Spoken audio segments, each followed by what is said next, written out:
it's Elise and welcome back to My Cupcake Addiction. On today's episode, I'm going to be showing you how to make not one, but two love heart mini cakes. So I'm going to be showing you how to make these gorgeous little chocolate box heart cakes, and we're also going to be making miniature conversation heart piñata mini cakes. So they're going to be filled with Valentine's candy. Let's get started.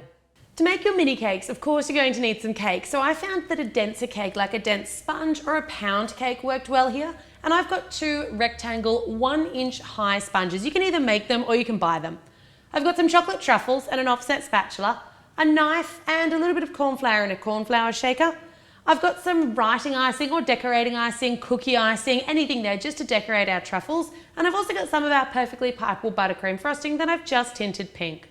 I've got a myriad of sprinkles, so I've got a bit of a self-made Valentine's mix, which is really just some little red and white love hearts and some pink and red mini M&Ms. I've also got some chocolate sprinkles and some multicolored sprinkles, as well as some jumbo hearts, but you can really interchange these and use whatever sprinkles you have. I've got a couple of cookie cutters, so a circle and a heart, and I'll leave dimensions of those down below. I've also got a fondant roller and a little bit of red fondant. I'm going to show you how to make the little chocolate box mini cakes. So for this, you're going to need your sponge cake and just cut out a nice piece. You can see how firm that sponge is using your love heart cutter. Unwrap all of your little candies, truffles or chocolates, whatever you want to put in the box, and try and pick a difference between milk and dark. And then I just sort of position them inside the cutter so that I know exactly where I'm going to stick them on the cake and I'm not messing around with my frosting. This one here had a bit of an awkward space, so I just cut one of them in half so they all fit really nicely within that little love heart. Taking a bit of that decorating icing now, and these come with these cute little disposable piping tips. Otherwise, you could also use a Ziploc bag, or you can use just the general tip or the end of whatever the icing container you're using is.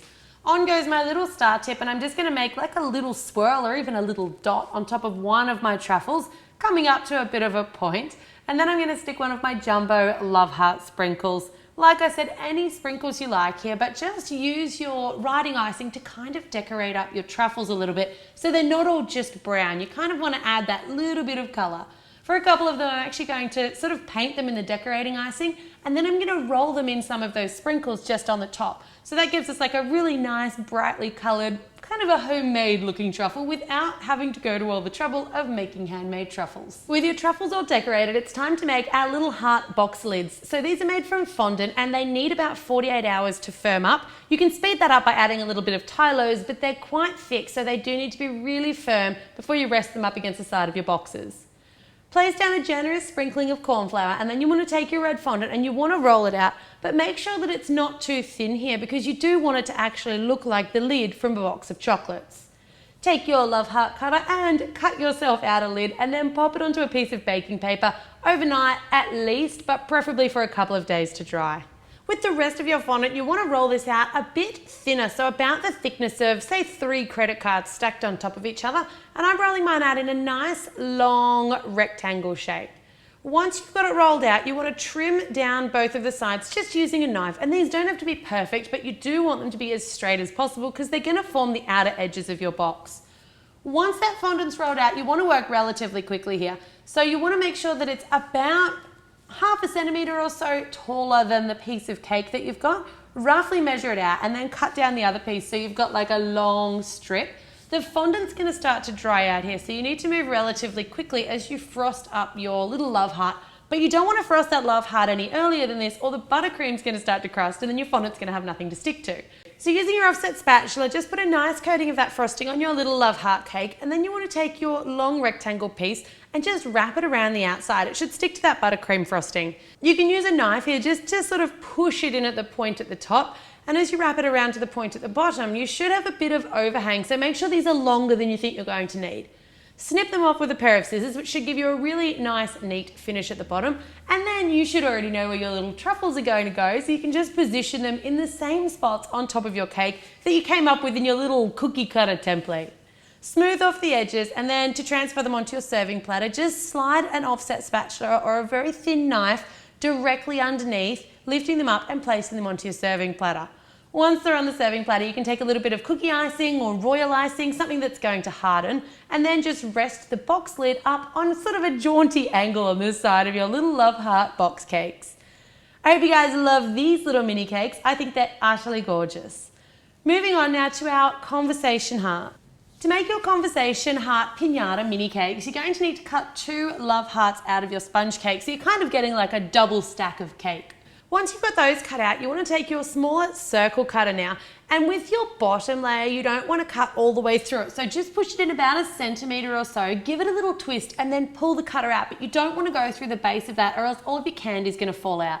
Use a knife or your offset spatula to kind of just dig out the core, but you can see there I've still got a little flaw in my bottom layer. With your top layer, you can cut all the way through it. So just push the cookie cutter in and then pop the cake out from underneath and remove the cookie cutter.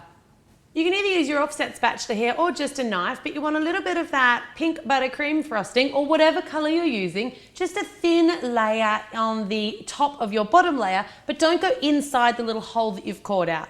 Place your top layer on, so you should have your little hole in the middle and just a little bit of frosting layering them together. And then here you want to make a really nice, really thin crumb coat of frosting just around the outside edge. Make it as smooth and as thin as you can, and then you want to pop that off into the freezer because you want to let that really, really firm up so we can get those really nice sharp edges on our conversation heart cakes. They should be nice and set after about 15 minutes in the freezer, maybe 20. So you want to take a bit more of that buttercream frosting now, and you're going to go over top of the crumb coat. So the crumb coat's really just given us like a really nice, firm, cemented base to work on so that we can get beautiful, flat, clean lines here.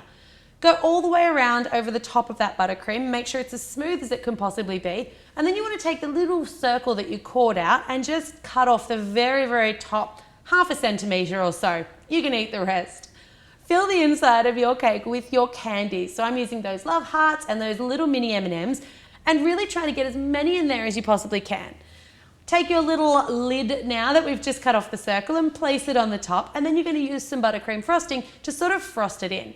You can see I'm putting a fair amount of buttercream frosting on top, and I'm sort of overlapping the edges a little bit. So those edges should be starting to set because you had that nice frozen layer underneath, which will be quite cold, which gives you a little bit more leeway with overlapping the outside edges. With your offset spatula now, you want to spend a little bit of time really smoothing out that top layer, coming around the outer edges and dragging your offset spatula right across that top on a bit of an angle so that you get a gorgeous, flat, smooth conversation heart.